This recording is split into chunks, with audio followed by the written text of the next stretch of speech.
والدین حیات ہیں، اولاد وراثت کا مطالبہ کرتی، لیکن والدین وراثت فی الحال تقسیم نہیں کرنا چاہتے، اولاد کے لیے کیا حکم ہے؟ پہلی بات تو یہ ہے اماں ابا کو مار دیں، وراثت ان کے مرے بغیر نہیں ہوتی، یہ ذہن میں رکھیں۔ جس چیز کو ترکہ کہا جاتا ہے وہ ترکہ ماں باپ کے مرنے سے پہلے ترکہ نہیں ہوتا۔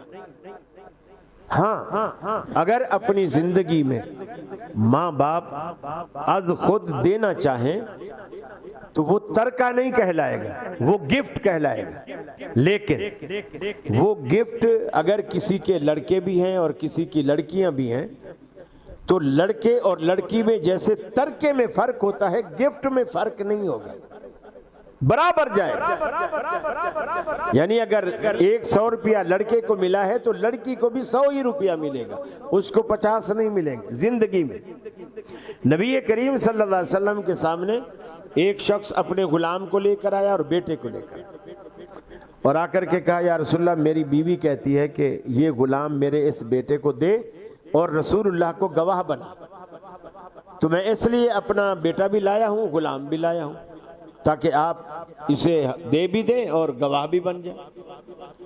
نبی کریم صلی اللہ علیہ وسلم نے اس سے پوچھا کیا تیرے اور بیٹے ہیں؟ اس نے کہا یا رسول اللہ اور بھی بیٹے ہیں۔ فرمایا کیا ان کو بھی غلام دیا ہے؟ اس نے کہا نہیں یا رسول اللہ۔ آپ نے فرمایا کیا دینے کا ارادہ ہے؟ اس نے کہا نہیں یا رسول اللہ، میرے پاس غلام ہی ایک ہے اور تو کوئی ہے ہی نہیں، نہ میری حیثیت ہے، میں اوروں کو تو نہیں دے سکتا۔ آپ نے فرمایا لے جا اس غلام کو، محمد صلی اللہ علیہ وسلم ظلم پر گواہ نہیں بن سکتے ہیں۔ آپ نے اس کو ظلم قرار دیا کہ بیٹی میں بیٹے میں فرق کرے، ایک کو دے دو کو نہ دے، یا جیسے ہمارے ہاں برادریوں میں رواج ہے حاجی ہوتا ہے نمازی ہوتا ہے، ساتھ ساتھ حج کیے ہوئے ہوتے ہیں، لیکن مرتے وقت ساری جائیداد بیٹوں کے نام کر جاتا ہے اور بیٹیوں کو کہہ دیتا ہے کہ تو اپنے بھائیوں کو اپنی سارا حصہ معاف کر دے۔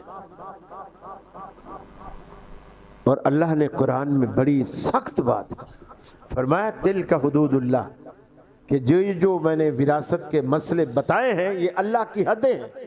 وَمَن يَتَعَدَّ حُدُودَهُ يُدْخِلْهُ نَارًا خَالِدًا فِيهَا، جو بندہ ان حدوں کو توڑے گا، وہ حاجی ہو نمازی ہو داڑیاں رکھی ہوں مسجدیں بنوائی ہوں تہجد پڑھتا ہو، وہ دوزخ میں جائے گا اور ہمیشہ ہمیشہ دوزخ میں جائے گا۔ جو بندہ اپنی زندگی میں بیٹیوں سے کہتا ہے کہ بیٹا انگوٹھا لگاؤ کہ تم نے اپنا حصہ بھائیوں کو معاف کر دیا، اس نے گویا بیٹیوں سے اپنے جہنمی ہونے کا دستخط کرایا اور انگوٹھا لگایا۔ یہ تو قرآن ہے۔ اللہ سے ڈرو، انصاف کرو، اور اولاد مطالبہ نہیں کر سکتی ماں باپ کی زندگی میں۔ اور میں یہ کہتا ہوں کہ ماں باپ اگر زندگی میں ایسی بے وقوفی کر بھی بیٹھے دے دیں تو یقین مانیے ان کی جائیداد بانٹنے کے بعد گھر میں کتے جیسی بھی عزت کوئی نہیں کرے گا۔ یہ لکھ لو میری بات، کوئی عزت نہیں کرے گا ان کی۔ یہ جو تھوڑی بہت اس معاشرے میں ماں باپ کی عزت ہوتی ہے نا، اس وجہ سے ہوتی ہے کہ مکان ابا کا ہے، فیکٹری ابا کی ہے، دفتر ابا کا ہے، گاڑی بھی ابا کی ہے۔ آخر مرے گا تو بٹوارا تو ہوگا نا، ہمیں تو حصہ ملے گا نا۔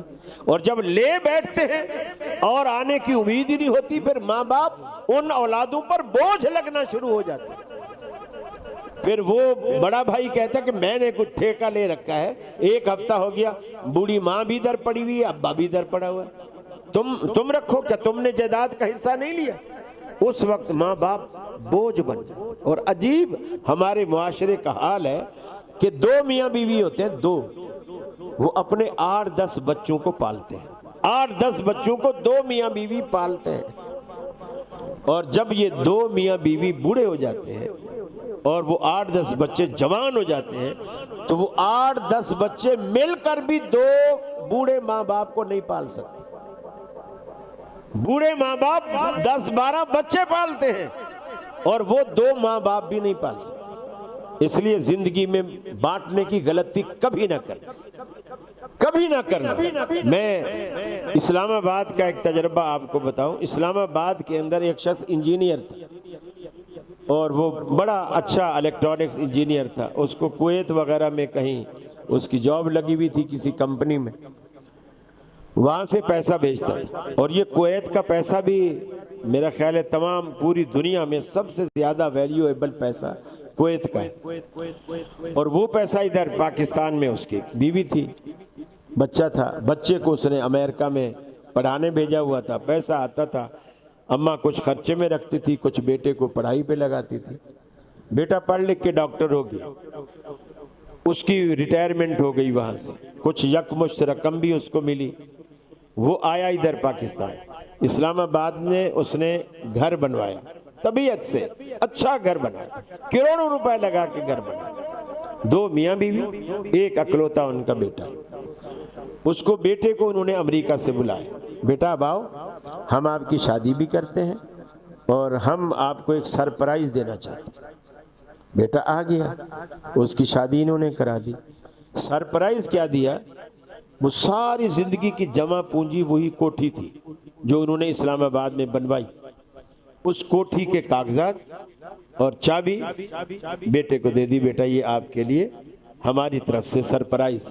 اب وہ سمجھ رہے تھے کہ بھی ہمارا اکلوتا ہے تو بیٹا ہے، ہمارے بعد بھی سارا کچھ اسی کا ہے، تو ہم زندگی میں دے دیتے ہیں۔ انہوں نے دے دیے۔ کوئی ہفتہ 2 ہفتے گزرے، جب اس کے جانے کا ٹائم آیا نا، اس نے کہا ابو میں تو میری چھٹیاں ختم ہو رہی ہیں تو میرا کام ادھر زیادہ اچھا ہے، میں تو جانا چاہتا ہوں، اور یہ ہے وہ ہے، اور بیوی کو بھی میں لے جاتا ہوں، اس کا کوئی ویزے کا پروسیجر بھی کرا لیا اس نے، وہ چلا گیا۔ ہفتے 1.5 ہفتے کے بعد کچھ لوگ آئے اور اس بوڑھے ماں باپ کو کہنے لگے کہ مکان خالی کر۔ انہوں نے کہا بھی کیسے خالی کرے، تو ہمارا مکان ہے، ہم نے بنوایا، ہم نے اپنے بیٹے کا نام کیا۔ انہوں نے کہا جی آپ کا بیٹا جاتے ہوئے اس مکان کو بیچ کر گیا ہے، ہم نے کچھ پیسے اس کو دے دیے تھے بیانہ کے طور پر، ٹوکن کے طور پر، کچھ ہم نے رکھ لیے تھے، اب پیمنٹ ہم نے اس کو پوری کر دی، آپ چاہے تو بیٹے سے فون پہ بات کریں۔ انہوں نے فون پہ بات کی، بیٹے نے کہا ہاں ابو اتنے بڑے گھر کی مجھے تو ضرورت نہیں تھی، آپ تو 2 بوڑھے ماں باپ ہو، کہیں بھی گزارا کر لو گے، مجھے یہاں پیسوں کی ضرورت تھی اپنے بزنس کے لیے، میں نے وہ مکان بیچ دیا۔ پھر اس کے بعد وہ روتے پیٹتے ساری جمع پونجی لگا چکے تھے۔ اس کے بعد انہوں نے کیا کیا، برابر میں کوئی بنگلہ تھا، وہ کوئی اس کی اولاد نہیں تھی، وہ بھی بڑا امیر آدمی تھا، انہوں نے کہا ان دونوں میاں بیوی سے میں ایسا کر سکتا ہوں آپ کے لیے، میرے پاس سرونٹ کوارٹر ہے، وہ خالی پڑا ہوا ہے، آپ کا جب تک دل چاہے سرونٹ کوارٹر میں آپ رہیں، کھانا پینا آپ لوگ اپنا کرنا، میں اس جگہ کا کوئی کرایہ آپ سے نہیں لوں گا۔ وہ اب تک سرونٹ کوارٹر میں زندگی گزار رہے ہیں، اور بیٹا مکان بیچ کے امریکہ جا چکا ہے۔ آپ اس دور کو نہیں سمجھ رہے ہیں، ہم بہت ایسے دور سے گزر رہے ہیں کہ بس الامین الامان والحفیظ۔